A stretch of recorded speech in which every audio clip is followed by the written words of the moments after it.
Welcome to Circle Sanctuary Network Podcasts, brought to you by Circle Sanctuary, one of the oldest nature spirituality churches in the United States, connecting people of nature-centered paths around the world.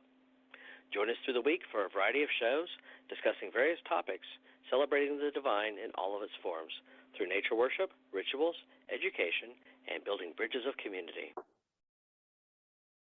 Good morning, good evening, good night, good second breakfast, whenever you are, wherever you are. My name is Laura Gonzalez, and I'd like to welcome you to Lunatic Mondays, Lunes, Lunáticos, the very first bilingual show for CSNP, the Circle Sanctuary Network podcast. And tonight on Lunatic Mondays, for those who are able to watch the video, you can see her already, but for those who are just listening, surprise! Laura Tempest Zakroff is a professional artist, author, dancer, designer, and modern traditional witch. She holds a BFA from the Rhode Island School of Design, and her myth-inspired artwork has received awards and honors worldwide. Laura blogs for Witches and Pagans and Pantheas, and she contributes to the Witches Almanac. She is the author of several best-selling books and the creator of the best-selling Liminal Spirits Oracle. And you can learn more about her work on www.lauratempestzakroff.com. And I have to publicly apologize, Laura, for I always call the Liminal Spirits Oracle the Liminal Space Oracle. Anyway, please forgive me. Welcome to the show. How are you? I'm great. Glad to be back. And it's been a while, but it's like also like, what is time? I feel like we just did this, but it's also been time. Exactly. And then for those who don't know, everybody knows now that I'm pre-recording the shows. My schedule is such that it's hard to do them live anymore. And then your schedules, Royal You, all the authors, you are so hard to pin down. And so we are somewhere in the past. This is probably being recorded in 2017. But it's still the middle of the summer, and how's summer been treating you? You've been traveling around. Today is August 29 or 22nd. No, today is August 22nd. So where you been? How you been? And I know you've been traveling the world. So just got back from Mystic South, which was down in Atlanta, and also the Witch City Tarot Gathering that was in Salem, Massachusetts, and did a little bit of tour here and there. So suddenly it's been like, where is the summer gone? Like, how are we here already? And with trying to keep it, like, I have the best of intentions this year, but like, I'm just going to do one big thing a month. Is that working? Are you being able to do it? I don't think so. The problem is all the little things that you're like, well, this is fine. And then suddenly, like, what? I have no time. I'm doing all the things. So I keep saying I try to not do it. And then here we are. And then, of course, we have you doing online stuff, and you're working on editing new books and doing a lot of stuff, doing online classes. I was lucky enough to take one of your classes not long ago. I don't know, that was like a few months ago, and learn a lot about drawing sigils and the magic through art and everything that you do, that you are so generously sharing with the world, because you allow people to use the sigils. And for those who don't know, you can find all her sigils with the intention, etc., on her website. And the idea is that you share the sigil or you use it, but with that intent that it was made. So thank you for that, Laura. And then on this latest project, The Anatomy of a Witch, you combine both your passions, which is in reality one passion, which is art, but you combine the love of body and body movement and integrating your body into the art of healing and magic. And then now, as the cherry on top, you created the Oracle, which is so amazing. I love it. I've been using it for a while. And when I did the unboxing video not too long ago, I was laughing because I was telling people like, it's in alphabetic order. Probably the most menial part of the review, but tell us a little bit about the process. What was first, the the book or the oracle, or were they born together? How did it all went through? So as I was working on, I think it was the second draft, somewhere between the first and second draft of Anatomy of a Witch, which changed drastically as, you know, kind of when you're birthing something that's a brand new concept that nobody's done before, it takes a while to be like, how is this, how do I put this out there? How do I streamline it, but also go into depth? And so sorting all of that out, and in the restructuring, I was like, this would make a fantastic oracle. And as you know, from the liminal spirits, I don't do your typical, when you oracle, which is to say that when we think about oracles, it tends to be like the bin, whether it's a dumpster bin or a glorious treasure bin, of so many different things, right, that have no relationship whatsoever to each other. These oracles are systems that are, you know, their own little systems. And so this one is like, well, what if we had something that helped you really devise what kind of ritual do you need to do? What kind of spellcraft or magical working? How do you relate this to your body? Is there something that you're just feeling off about? And this is something that caters exactly to that, to witches and to magical practitioners. So fun thing is that there are, I think, there's 9 chapters in Anatomy of a Witch, and I think 8 of the illustrations are included within the Oracle deck. So they're already, as I was working on the final bits of the book, I was already thinking about how is this going to be for the next step. And it's beautiful, and I love your art, your work, and I'm very used, obviously, to the sigils and stuff that you've shared on your blogs. But as in the book, this art still very much the art of Laura Tempest Zakroff, but it has a different flavor. It just has, it's a little bit more colorful. It's a little bit more whimsical. I love this one. Not necessarily the black and white stuff, of course, because it's black and white, but you know, your art is usually more, there's more to see, there's more. And this look a little bit more beautifully simple, not simple in a way that is not, you know, I couldn't do what you do, but they're, you know, kind of more direct, if you will. Was that intentional, or it just happened organically? I was very much inspired by wood and steel engravings, like botanical drawings and such, and anatomical drawings as a printmaker, which was what I majored in at RISD. And so intaglio was my favorite process. So all sorts of etching and engraving and working with copper plates and wood. And in this deck, so like the liminal spirits is all acrylic paintings on wood.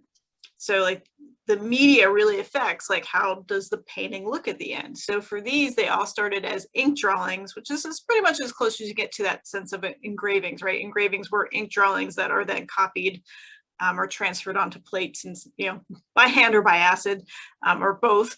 And I really wanted that feeling of the illustration, and then I went back and hand colored every single one of those drawings, and then they are on, I digitally added the parchment. Wow. So I can, let's see if I had any. I have the drawings, but the original drawings are on watercolor paper, so just on white paper. But I didn't want to deal with the parchment affecting how the colors were coming through. So it's very carefully layered, and they're all different kinds of parchment. So when you're looking through the whole deck, you'll see that there's variations in the vellum, and then the aging of it and all that kind of stuff. So, but the rest of it's like all traditional media. So the only thing that's, you know, digital is is the parchment. Which makes it, and then when you have all the cards laid out, you know, for, I mean, I'm making this interview from the point of view of a working witch that utilizes this as tools for healing and the trade, and you can see the different tones on the paper. So that is really a good insight to have. And how much of the actual book of Anatomy of a Witch is actually on the deck? I will think all of it, but I didn't want to repeat, so there are some concepts, I think it's in the beginning of the book, right? And which I love the paper that they did for this one. You know, the liminal spirits is glossy, but this is like I was gonna tell you, I love the cover and the pages, everything. I mean, I really like it. But please continue. I'm sorry to Yep, interrupt. it's okay. They're like, ooh, paper. Yeah, right? So the welcome, it gives you a little bit of context, but I really didn't want to reinvent the wheel for this. So you'll have some of the concepts in here, like there's a section of the cards that deal with the body. So you have the witch lungs and the witch heart and the serpent, the witch bones, and the weaver, or the mind, the witch's mind. So those concepts are explored in Anatomy of a Witch, but everything else dives deeper into how we relate to our body and to our practice. So you don't have to read Anatomy of a Witch. I think you'll get extra bonus points and really a deeper, fuller experience if you can do both. But you can even start here and work your way back for that. Yeah, and I like that. I like that concept because on the book, you know, there are, of course, different practices and movement. And I have to say, and I think I said this when we talk about the book, I love how you include diverse bodies. As a person whose body is of size, you know, I'm a large person, I'm a fat person. And please, when you hear somebody say I'm fat, don't say, but you're beautiful. I'm fat and beautiful. Thank you. But I digress. When we talk about larger bodies or fat bodies or bodies with disabilities, you tap into all of that here and you include everybody so everybody can be on the movement. So I love that.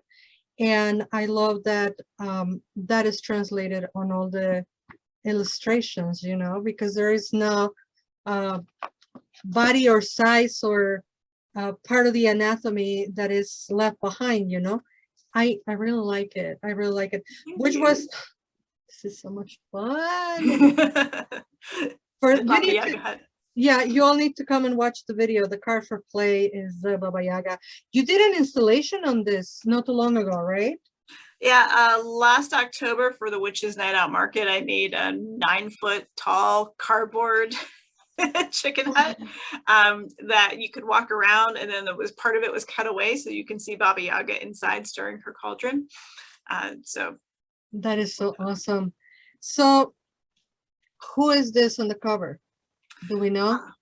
This one is, I think it is our dreaming self. Again, I really want it to be that anybody can see themselves, that it wasn't one particular person. That was, it's the hard thing, right? Like, how do you make something that's inclusive when you're depicting the body, which is part of the reason I think we talked about, like, why on Anatomy of a Witch, this is the cover, right? Because this is any gender, any sexuality, any size body, all of that, right? It's the internal part of that. And when I was thinking about dream, though, I was like, I had this image in my mind of this sort of more blue sleeping figure that's cuddled up with the cat.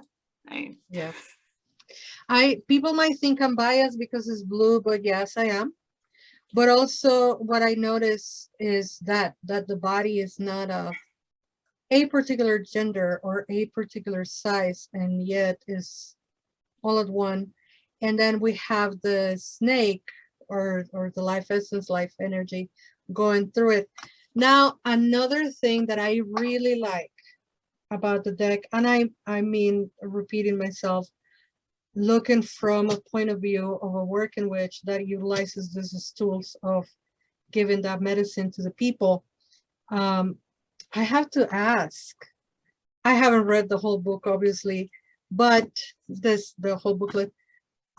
What is this? Looks like the Big Dipper, the universe, all in one. I just love your art. I can't get enough of it, but where does this inspiration come from? So it is. Oh, it's part of the book. Duh. Okay. I think it's this way. Yeah, yeah. The funny thing is that on the cover, the designers kind of faded out some of the details. So if you'll see on the card, there's a moon, there's a sun, you can see the constellations, like you can see Orion. Orion is just one of those constellations that I've always been able to see as a child and always has sort of a special meaning to me about that. but they can't quite see it the same. So when I was thinking about what should be on the back of the cards, I played with a whole bunch of different concepts and thinking about the liminal spirits art, right, which was made after I finished all the cards. I'm like, I have to make it back. How am I going to do this, right? And we have this image, and the way that people responded so much to this image, I thought, well, I've already created then the perfect background, because this is such a amorphous, you know, kind of like it's the cosmos, but it's also DNA, but it's also the sky, but it's also the earth. Like, it's all of those things together. So that's why I ended up, it was like, this is perfect. And the art team was like, yeah, sure, great. Yeah, and it's beautiful. And I think Orion is not only, like you say, you know, a personal reference to you and what you like, but it's also one of the most recognizable, I think, you know, because we see it quite often. Los Tres Reyes Magos, the three wise men, you know, the belt. And what is the process, Laura? So you start, first you write the booklet and then you start doing the drawings, or you start doing the drawings, or is it all together? Is it organic? I am so intrigued about the process of, you know, the creation of each and every one of the 48 cards, with so much that you give on them and all the messages. So it works back and forth. So I designed the system first, which was going, okay, this one particularly we start with the witch's body, and we have the lunar and solar events that affect our schedules in our bodies. We have magical actions, we have magical tools and artifacts, we have states of being, right? So there's probably a few more. But I had to kind of sort out and go, okay, what are the most important things? What are the most, you know, we cleanse, we banish, right? We do all these different things. What kind of ritual workings and spellcraft workings do we do typically? And what are those things that relate back to the body? So first was kind of being the left brain, right? Of like, how many and where does this go? And then the next part is drawing them and seeing like, how do I, you know, problem solve to represent the body in this way or the action in this way. And then I'll go back and do the writing. I would really truly love to be able to record my brain as I'm working on the art, because I do often get messages and thoughts, and I try to scribble them down, but often it's, you know, because it's a different part of my brain that's working when I'm doing the visual aspect of it. I'm like, what the hell does this mean?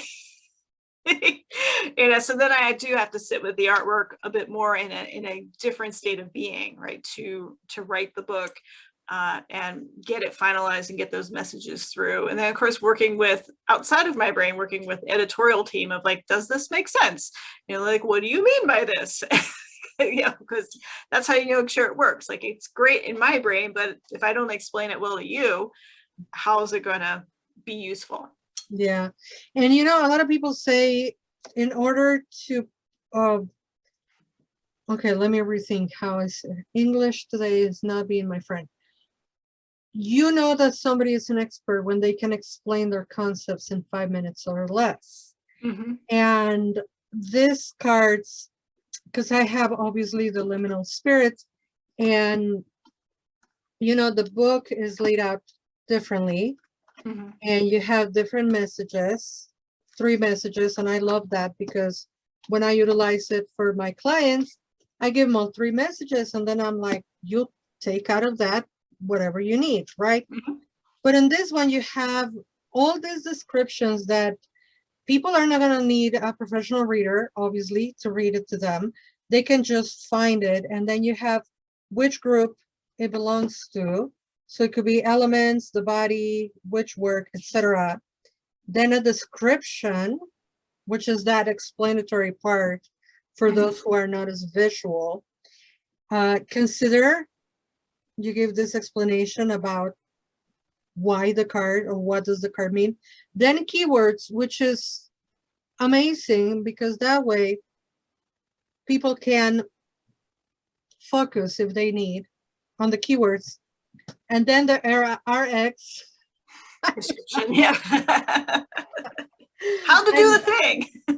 how to do the thing. And there is one, let me see if I can find it. because you're also being so generous to put the illustrations on the book.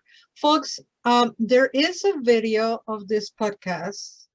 You really need to go to YouTube, find the Laura Gonzalez YouTube, find this video so you can see everything that we're talking about, because as much as we're trying to describe everything, it's hard to describe pictures. But I will try my best. So for birth, we have the background of this beautiful parchment paper. Mm-hmm. And then there is kind of sort of a circular tunnel. And then at the end of the tunnel, there's a light. And that's what I see. Mm-hmm. But then when I look at it again, it looks like an egg. Right. And then when I look at it again, I think it looks like a vagina channel. And I just love how poetic it is, that the picture can be interpreted in so many ways. So for this one, the RX is, things are in process right now, so preparation is key. Consider how you can acknowledge the impending change or help deliver it into being. And then there's more, obviously. I don't want to give out the whole book. How in the world you come with these concepts that are so wonderful? Who whispers at your ear, Laura? So many spirits and deities, right? So, I'm a Gemini, so I'm in constant conversation with myself, right? For starters. And, part of when you're doing something like an oracle deck, right, it's a little bit different than just creating a piece of artwork that's for me, right? That I just have to get this idea out. I need to consider how many different ways this can be viewed. I'm still, there's always the shock or the surprise or the glee of like, oh, somebody sees that card. I didn't even see that. There's no way I could ever have everybody's experience, right? And everybody's visual backgrounds and that to see that. But kind of unlocking what happens in the drawing process, and then like with this one, like, yeah, it's the birth canal, but it's also the egg, and it's like, are we not escaping? Are we emerging into the world through it, or are we on the outside waiting for something to come to us, like that it's about to be released or kind of roll through this tunnel? And it also taps into, in the liminal spirits, there's the cave card, which it has that same kind of trickery to it, right? It's like, am I looking out of the cave, or am I looking at a pond or some sort of surface of water inside the cave that's reflecting light from outside, and just have to go deeper? It's like, I love that play. So it's thinking about what are these states of being, how do they affect, because that's what this one is, right? Birth is it's very glad that the body beings, we end up calling it, right? So we have birth, we have death, we have experience, we have all these different things. So it's like, how do we look at this magically? And besides this, how we mundanely consider these things. So if we're birthing something, right, doesn't matter what gender you are, we are always creating and bringing things into the world. We are always waiting for things to happen to us too. So that's what I was bringing into this card. And then also, you just mentioned something that gave me the aha moment. Now I know why. And even when I did the review, I wish I could have done the unboxing after I saw you, but that wouldn't work the same way. Because now I know why I think is different from everything that I've seen from you, is the cohesiveness of the deck itself. That is what makes, because I've seen your work, obviously. I've seen the liminal spirit oracles, I've seen the work that you post on all your social media, the sigils in the book of sigils, etc. But this, obviously, when I was going through the cards, I'm like, it looks different. Yeah, because it looks like exactly a system in itself, and the cohesiveness of it. And again, folks, you need to come and watch the video, because then we have the renew card, in which, and I'm just going to describe a little, there's another egg, and there's another kind of like the other side, if you will, of that concept, because it's also from the body being. But I don't want to give out much of the Oracle. I want people to buy it, find it, buy it, play with it. In my opinion, people don't have to be an expert in anything. They can just come and open and look at it. And honestly, even the box is a tremendous work of art because it's so sturdy on art. Do you get any input and how is it going to be packaged and all of that? I knew it was going to be the same as the Liminal Spirits. I had initially come back to them when I was proposing this. I'm like, maybe we should make this deck a little smaller because I got not a whole lot, but there are people like, this deck is really big, Liminal Spirits. And I have small hands. I'm like, seems like a good size to me, but I understand.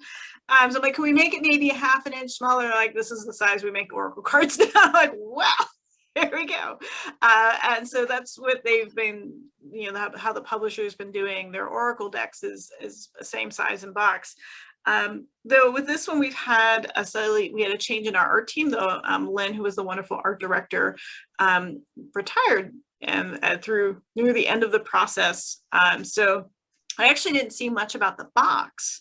I got to see the cover of the box. I got to see the cover of the book, and obviously the cards. Like really, we work closely. Like, are the cards balanced? Is the text in the right spot? All of that kind of stuff. But the box itself, like seeing the finished part, is a bit of a surprise, and it is a bit different in how it's when you compare how they're done. And some things I really like, and some things I'm like, I probably would have done that a little differently, but it works. It does. I was talking with a friend the other day, and they're like, the things you notice, nobody else says. Like, I didn't notice. Like, don't point it out. Like, okay, fine. But, yeah, and we are our worst critics. We expect so much from ourselves that we become incredibly judgmental with ourselves, and then that makes us judgmental of anybody else. But I was saying, I love. This is gonna be so silly. I'm obsessed with boxes, and all my decks of tarot cards and oracle cards are in boxes because I go out of my way to buy wood boxes for my decks, and to have a deck of cards that is already on a very sturdy, very strong box. Yeah, as a working witch, really it's a plus. And you can tell that they go places because sometimes they get a little tired, but because they get used. So what I was going to ask you is how important it is to you that people recognize the inclusion. And I'm going to give you a little bit of a background because for this question, I like X, Y, and Z artists, and I like their oracles, and I bought them. And then they came out with a goddess oracle, and then I was about to buy the oracle. And then I started looking at the reviews that people were really upset because all the goddesses were depicted as white skin, fair skin, pale skin, green and blue eyes. And this is something I was also talking about with Stacey DeMarco from Australia. And to me, it's really important that the tool that I'm utilizing is in line with my belief system. And in this day and age, I could love the art of a person, but if they don't align with what I believe, I don't think my magic or the messages are going to flow. Why is it so important for us to be so vocal about our belief systems as creators?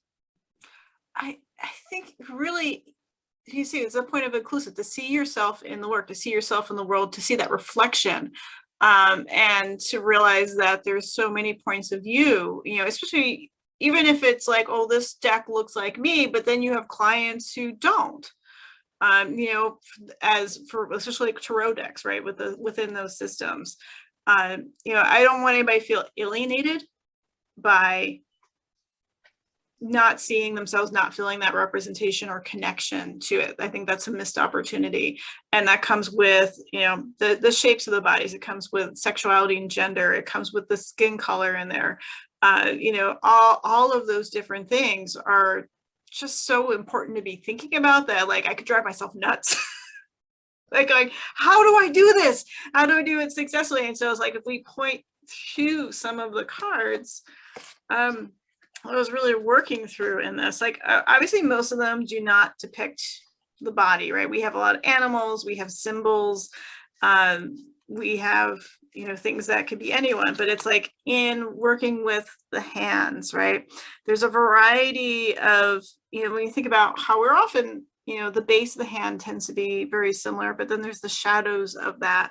And like, is this a masculine or a feminine hand? It doesn't matter. You don't get that. You don't get the nail factor in there. I mean, that's kind of what my hands look like. I don't have pretty nails, right? With the love card, right, of being technically, you know, if you really analyze and you look within that, you have a very round, curvy figure, but you also have a very angular figure, and they're all still part of the same, right? And we have a cauldron for a head. So that kind of separates us from it. The adorn card of being kind of a blank face, sort of goddess-esque, sort of, I wouldn't say deity-esque, right, statue, right? It kind of reminds you of sort of maybe Greco-Roman or something, or maybe even the Hindu temple statues, right? That have that kind of sensuality to them, but we're still choosing, like, what's the color of the mask? The tongue card has a snake tongue. Nice. Right. I think one of my favorites, though, in working through this, let's see if I can find, it's probably going to be the last card. We already talked about the dream card, is, you know, that's the one that I had on my hand. Experience, right? You know, so we lose a little bit of subtlety in when things are printed, right? So these are a little bit more contrasty than the original art, so you lose that. But you know, it's that hand where you're just going, well, it reminds me of my grandmother's hand, which was very dark skinned hand, you know, with the spots on it, and then that youthful figure, like, that's the energy of it. Like, I don't want you to go, like, this is what that is. Like, it's, you recognize that's, you can almost feel that hand, right? Like that sensation of the skin. I don't know if you're a weird kid like me, but I was also with my aunts and uncles and all that grandparents being like, why is your skin like that? It's wrinkly. Yeah. Like, it's smooth and soft, but it's wrinkly. I love touch, and as I am been dabbing is the word, in art myself lately, I love this card, the card of touch. Again, the hand is ethnically ambiguous. That's good. That's a perfect way of putting it. And even the eye, and I'm trying currently to master this, Laura. You don't necessarily know if this is a right eye or a left eye because it's just an eye. And I love it. Believe me or not, synchronicities. I am working on drawing eyes. But I love it. I love everything about the oracle. Look at the full moon, folds. Oh. And another thing that I have to point out, of course, in case you haven't noticed, dear audience, I am a Laura Tempest Zakroff fan, and I admire her work. Just in case you didn't notice, she's been on the show like 700 times.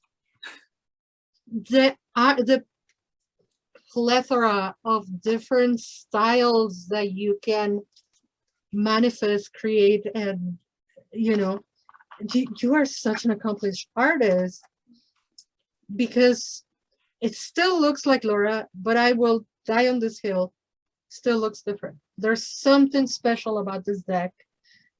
And I thought when I looked through the liminal spirits, I'm like, oh my gosh, she's so talented. I don't think she'll ever come up with something more beautiful. And then you come up with this one, and I'm like, okay, I'm gonna shut up now. I'm like, oh, Mulver Clint.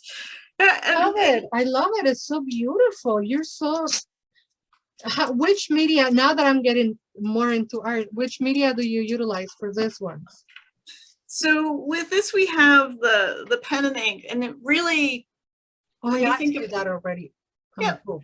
it's okay, but you think about the application. Like we really talk about what does it mean to apply differently? Like why is a pen or pencil different than a brush? Right? Because of the level of detail, right? And it's also the mood that it brings. Like, so when you have this finer point, and I feel like this reflects back to our witchcraft practice or magical practice, right? There are things where you do a big broad stroke and you're just like, set everything on fire, set all the smoke. And then there's a point where you want a specific scent and you want it in a particular place and applied at a different time, right? It's still you, but sometimes you just really need to narrow it, and the tools that you're using affect how the end result is or how it looks or experiences it. So I'm trying to see if we have like something random to compare. How do we compare these things? Right, so it's good. You had held up the moon earlier, right? And let's say the burial ground, right? So we have a very similar color palette. Yeah. But in this, right, there's actually, even though there's the illusion of lines, that's almost created by negative space. It's created by pools of color that make the stones here or the trees, if you see them, and then the line behind here is also, you know, on the mountain there. And then here we have very delineated spaces and blocks of color that have been created by where the lines intersect.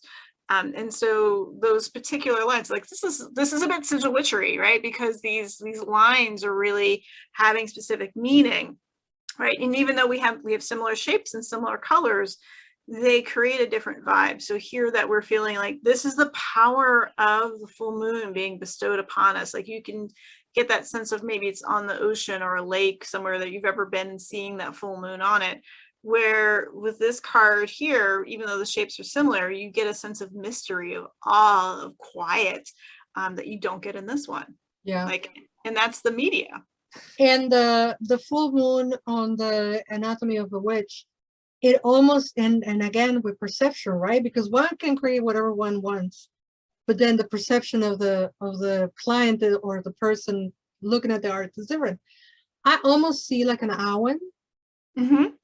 Coming out of the moon, and I don't know if that was intentionally done or not, but you know, and that is the magic on cards, oracles, tarot, etc., that if you go to a professional, the professional is going to read from the book or give you their interpretation, but when you're doing it yourself, you're going so deep into your own message, your own meaning, and I love that you actually put both of them together.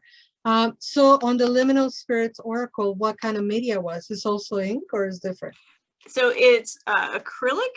So these were little birch panels. So the originals were 5x7 panels of wood that also had a very distinct texture. So most of the paintings that you see, like especially say like the Elemental Essence series or Spirit Flight, the Myth Maker, on super fine birch. Same with the older pieces, they were on cedar, right? Really, really tiny fine grain. These, as I gessoed them, which is to prep the wood to receive the paint properly and not get affected by the acids of the wood, was a bit rougher. You know, it's like, well, now I have 80 of these or 50 or 60, whatever it was, right? And like, these are a bit rough, which meant I had to sand. I had to sand them down a bit and then reapply and then sand. And then start doing the blocks of color on them. So these also had a color wash. So you're taking, so I use acrylic almost like watercolor. I am, or like oil paint, like both of those. I don't use acrylic like acrylic. Like, well, why don't you use those things instead? Because acrylic gives me the speed that I can't get with oil painting. And watercolor can be very finicky too, and how it is received on a surface. So at least with acrylic, you have something that's pliable that you can layer upon. And so it creates a very specific effect, especially when it's been applied to wood. So like with all of these, when you look closely, you can see the wood grain, you know, like you can see the wood grain in the peacock's neck in there, and all of these cards, which adds an element to it, right? We get this sense of the wood. You feel that tree, you feel that natural state. So not only is the paint brushes and the creating of this whole image being created in the color, right? In the color and the texture of these bigger brushes. Even though I'm using like a 000 on some of them, it's still not as fine as that tiny pen that you're going to get with these, which actually, let me scoot over to this drawer right behind me. I'll show you what original looks like. Ooh, we're going to get, again, folks, thank you for listening to Lunatic Mondays. Thank you for being here on the CSNP station. But please move over to our YouTube channel so you can see. Oh my God. Okay, I'm going to try my best to describe, folks. This is one of the cards, and we have just talked about it, that it was the one called, I forgot. Touch. Which one was it? I think it's Touch. Touch, yes. And you have a very light blue background, and there is a hand with an ambiguous eye that is not left nor right. And it's almost like a mandrake or a root coming down from the wrist. And the colors are just exquisite pastels and greens and browns and oranges and all the stars and swirls, things going around. And this is a treat, folks, because you are seeing the original work by Laura Tempest Zakroff. Thank you for that treat. And she's got another one. Here's, I can line up the cards. Oh, right? Wow. So you can see in here, it's a bit more saturated. Yes. So they're softer in here. Of course, we're still dealing with cameras and such, but you can see that addition of the parchment. Yes. Changes the feel a bit. And again, it's like, right, what is parchment? Parchment is, in some cases, is tree, right? But it's a different kind of, like the pulp, right? Is different than that layer that we get in the birch wood. But also a lot of parchment was vellum, which means it was skin. All right, so some of these you can actually, if you look closely at the card, you can see a little bit of veining, because I was getting scans of antique vellum, which might be goat skin or sheep or something like that, right? It's almost a type of leather, but you can also use other kinds of plants. There's all. And that is added digitally. It's added digitally. So wow. No goats were harmed in the making of the cards. They're totally free or coming from the past. So yeah, you can see it slows you down too when you've got these little tiny lines to negotiate through. And then, like I said, they're all the watercolor is very, very delicate. Yes. And for folks who are not watching, she was showing us the card for a line, which has 3 cauldrons, green, reddish, and blue at the bottom. And they are swirling and they are aligned, right? Almost like a DNA type of thing. And I know I'm going to annoy my listeners, but please come to YouTube channel so you can see it.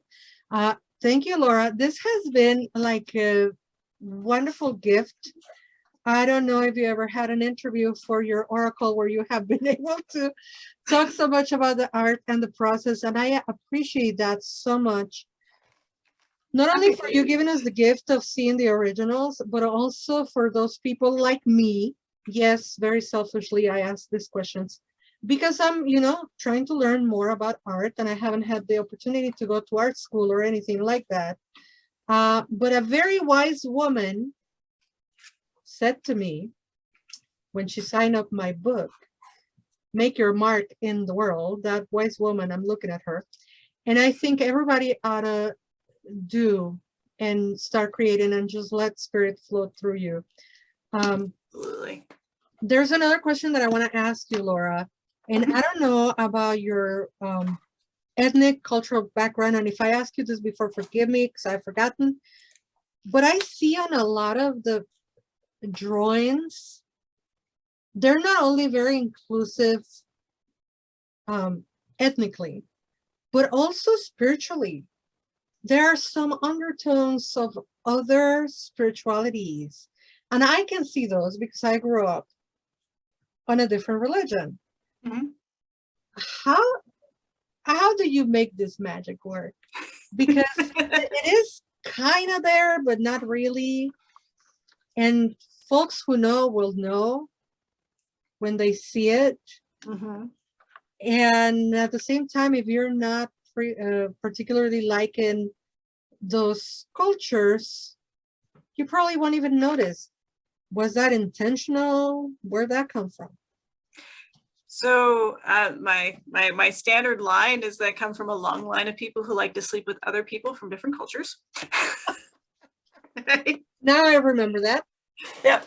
So I mean, you've got Mediterranean, North African, Jewish culture. You've got all up into the Balkans, and you've got Romani. You've got like all of that. And the more I dig, the more I'm just like, really, how did you get over here? What's going on? So I mean, that's part of an influence, but also being raised. I went to Catholic school, but I have a Jewish father. So that was a intersection of things, but also at a very young age being exposed to many different other cultures, especially through art. Right? If you're going to study art and what started going to art school at 3, you are going to look at different kinds of churches and temples, and you're going to look at Egyptian art, and you're going to look at Hindu art. Like all of these different things are going to feed into your subconscious as well. And as I've grown up, right, I'm also finding that I'm working with deities and spirits from those places, because they come and they're like, we would like art.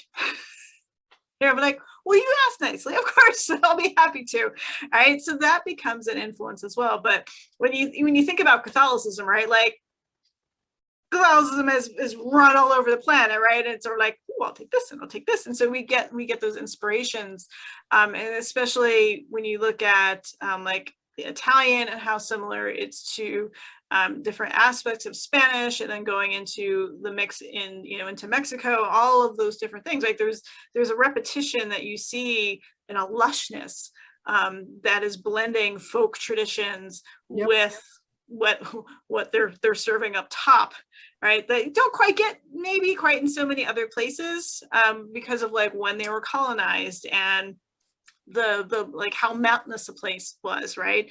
That often affects like how much has changed or integrated. So all of that just sort of sinks into the brain. It is beautiful, and I think it makes it also accessible for people who are not necessarily probably full-fledged witches. Like, I don't mean to speak for you, but I think you and I identify. And I think it's a great tool for people who are very new to oracles, or they're very experienced. It doesn't matter whether you work with people or you work with yourself. And if anything, give it to yourself so you can have in your hand 48 original pieces of artwork by Laura Tempest Zakroff. I mean, duh. I love it. I highly recommend, obviously. And what I have left to say, Laura, is thank you so much for being on the show tonight, as per usual. Is there anything that is important and that I haven't asked you today? First, my pleasure for joining you again. Always so much fun. And since I showed you the original art, in September, there's going to be an exhibition at the Buckland Museum in Cleveland, Ohio, with all of the originals from this deck. So I think we open up September 24th, 5th, whatever that Saturday is. I have no concept of time. What is 24th. that? 24th. September. Yes. Okay, So. You heard her here first. Buckland Museum will be showing original artwork by Laura Tempest Zakroff in Ohio, starting on September 24th. Thank you so much for giving us that exclusive. And in case people live under a rock or don't have one gadget on their hands, where can they find this deck, all your work, and you? If you go to lauratempestzakroff.com, that will get you to all my social media. It'll get you to the shop link. It'll get you to my blog. All of that stuff is that's the main hub. I have a ton of URLs, but that's kind of the easiest one. Or just find me on Instagram and go to my link tree. And if you order directly from her, she will sign it. Mm-hmm. And as she said one time on her Facebook, you might even get cat hair. Yes, free cat hair. I mean, can get more direct than that.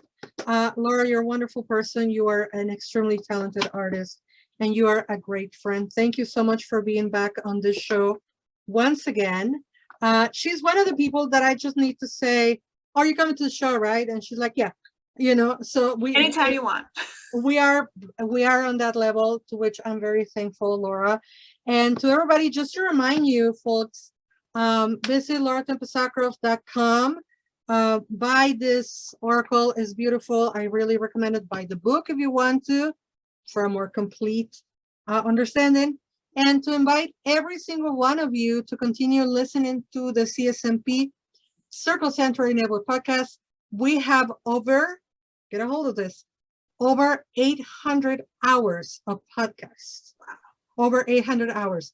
So we have Nature Spirituality and Nature Mystic with Selena Fox, Lunatic Mondays with yours truly, Paganos del Mundo with a team that expands the whole world and is on Spanish and Portuguese.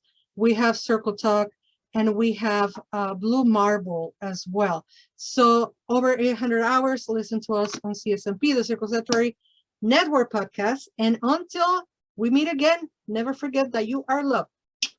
Bye-bye.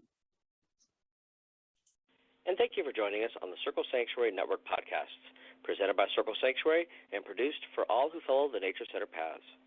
Join us here throughout the week for various programming connecting the community around the world. And please don't forget to watch for updates on the Circle Sanctuary website at www.circlesanctuary.org. And follow us on Facebook at facebook.com/CSN podcasts. We can also be found on your favorite podcast hosting sites, such as iTunes, Stitcher, Spotify, and others. And until next time, many blessings.